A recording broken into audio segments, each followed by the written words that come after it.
Assalamualaikum dan salam Sarawakku sayang. Buletin UKAS edisi tengah hari 7 Februari 2021 bersama saya Vivi Emil Zaika. Tumpuan berita, Jawatan Kuasa Pengurusan Bencana Bahagian JPBB Bintulu telah mengambil keputusan untuk menutup sementara pasar tamu dan pasar malam berkuat kuasa malam Sabtu susulan peningkatan kes jangkitan COVID-19 di kawasan itu.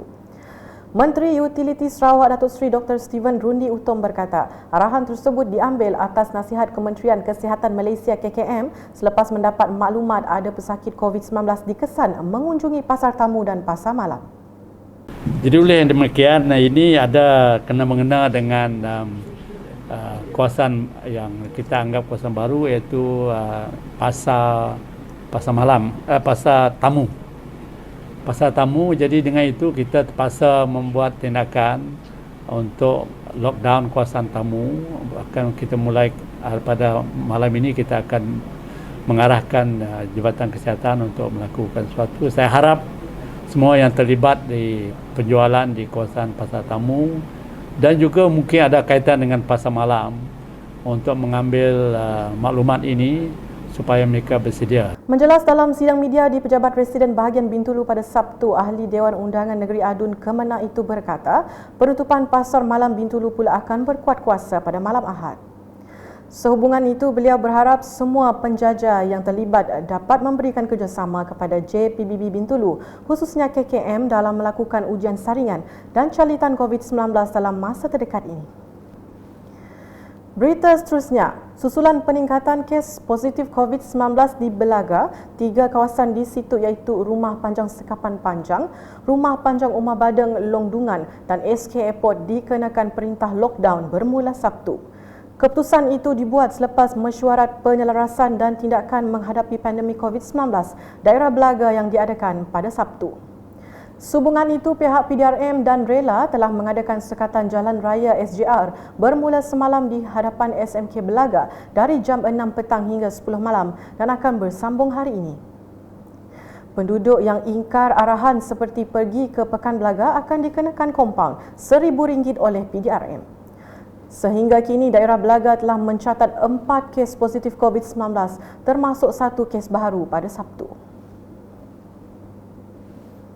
Laporan selanjutnya, kejadian mendapan serta rekahan jalan di Kampung Tebuan di sini mendapat perhatian Ahli Dewan Undangan Negeri Adun Simunjan, Aula Dris yang turun padang bagi meninjau sendiri keadaan jalan raya tersebut pada petang Sabtu. Tinjauan yang dilakukan mendapati terdapat 2 kesan mendapan serta rekahan pertama sepanjang lebih kurang 7 meter dan rekahan kedua sepanjang kira-kira 5 meter. Pihak kontraktor telah mengambil tindakan segera dengan membaik pulih jalan raya tersebut bagi mengelak kejadian tidak diingini. Untuk rekod jalan tersebut di dalam pelaksanaan projek naik taraf Jalan Kampung Tebuan di bawah projek Agensi Pembangunan Wilayah Bersepadu Samarahan IRSDA yang sepanjang 1.7 km. Manakala di Serian, pastor dan petugas di Gereja Borneo Evangelical Mission BEM Kampung Kakai di sini akan memiliki kediaman baharu apabila projek pembinaan bangunan itu siap kelak. Ahli dan Undangan Negeri Adun Bukit Semuja, John Ilus, telah menyerahkan cek sumbangan sebanyak RM100,000 daripada Kerajaan Sarawak melalui unit Hal Ehwal Agama-Agama lain UNIFOR bagi pembinaan kediaman pastor dan pekerja gereja tersebut. Menurutnya, mereka telah tinggal di ruang belakang gereja selama lebih 10 tahun dan apabila projek tersebut siap kelak, ia akan memberi kemudahan yang selesa kepada pastor dan petugas di situ.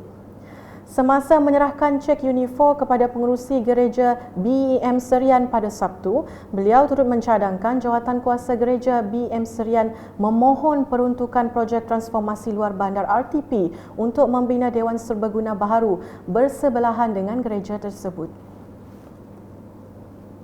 Beralih ke perkembangan banjir, seramai 1,002 mangsa banjir masih berlindung di 14 pusat pemindahan sementara PPS di 3 daerah di Sarawak setakat jam 8 pagi pada Ahad.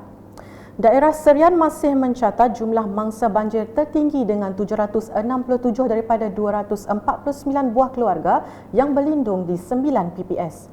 Antara PPS yang masih beroperasi seperti tertera.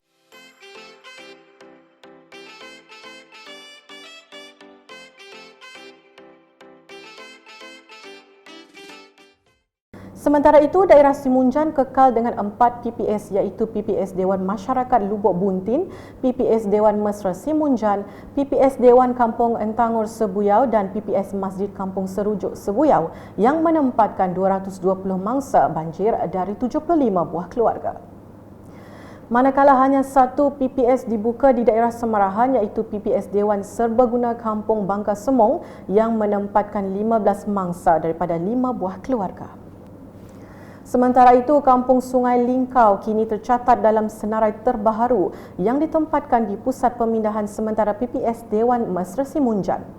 Menurut laporan Jawatan Kuasa Pengurusan Bencana Negeri JPBN Sarawak setakat jam 8 pagi Ahad, pertambahan itu meningkatkan lagi jumlah keseluruhan mangsa banjir di bahagian Simunjan kepada 96 orang daripada 37 buah keluarga. Senarai kampung yang terjejas dengan pemindahan adalah Kampung Simunjan Jaya, Kampung Sabun, Kampung Kelka, Kampung Hijrah, Kampung Nanas dan terkini Kampung Sungai Lingkau. Setakat ini, bahagian Simunjan telah menyediakan 4 buah PPS yang menempatkan 220 mangsa banjir daripada 80 keluarga.